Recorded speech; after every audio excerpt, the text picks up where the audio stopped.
Pelting rain, high winds, and surging water pummeled the eastern seaboard in November 2012 as Hurricane Sandy chewed up the East Coast, leaving in its wake a swath of loss and destruction.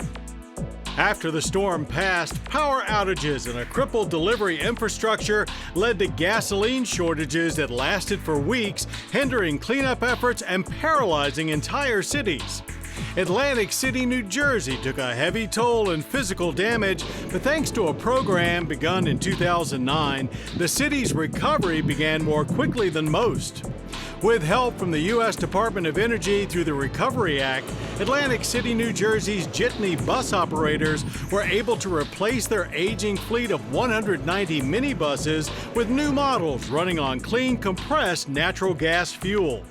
As Hurricane Sandy approached, these vehicles were pressed into action for the evacuation, and because of their dedicated CNG fuel, the jitneys were just about the only vehicles moving during and after the storm. Some bayfront properties got whacked real bad, but the boardwalk that was damaged is right over there. The boardwalk actually came up through the force of the storm and relocated itself several blocks.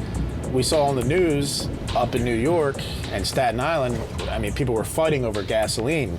We never had an issue where a bus couldn't perform an emergency service or a convenience service because we weren't going to be able to get fuel.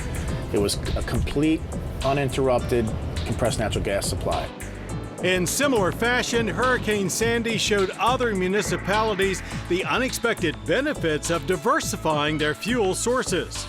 The city of New Richmond, Wisconsin, sent this Eaton hybrid utility truck as part of a mutual aid mission to help with the Hurricane Sandy cleanup. The hybrid powertrain allowed crews to shut down the truck's diesel engine while working to restore electricity to the millions affected by the storm.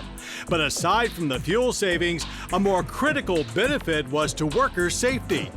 You got traffic going by, the lineman might be up 50, 55 feet up in the air.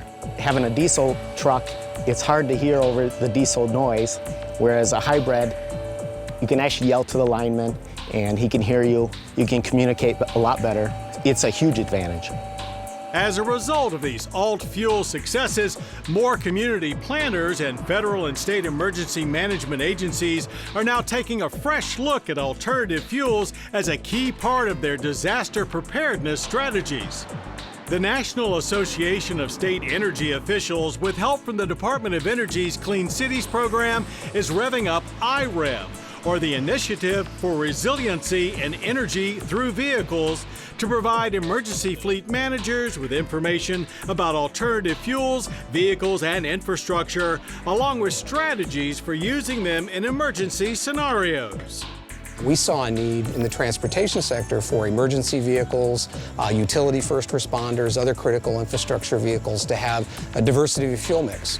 A diversity of fuel mix means they have more options, more opportunities. If gasoline supplies are down, diesel supplies are down, etc., they can turn to propane, biofuels, electric vehicles, natural gas, and other sources, including efficiency, and help strengthen the system, make it more resilient.